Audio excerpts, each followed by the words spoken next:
Cidade. Chegada. A chegada em Bueno.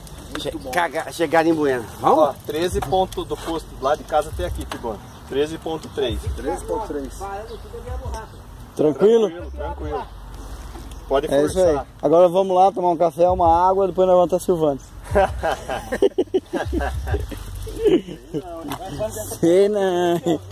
Acho que não é hoje não.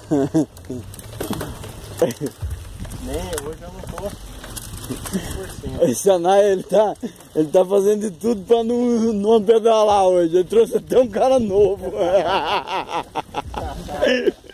Pô, depois de 2 semanas seguidas de pegar um... Esse Anai tá liso. Ô, ei Luiz. Ô Luiz, o Anai tá fazendo de tudo pra não pedalar hoje. Trouxe até um cara novo. Não, depois de China... Tô te enganando, ele tá pagando quanto pra você vir hoje? Vai cair de novo aí.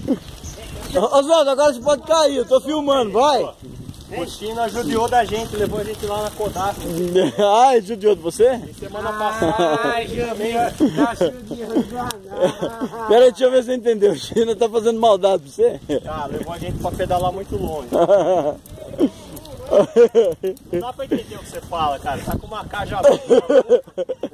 Olha o carro, olha o carro, olha o carro. Você... Inteira não, né? Eu comi uns pedaços, minha filha comeu também. Da cachorra que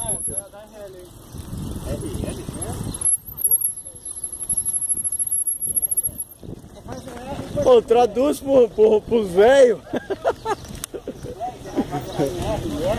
Viu? Ô, Oswaldo, traduz pros velhos aí que ele não sabe. Ele sabe imposto de renda, IRR ele sabe.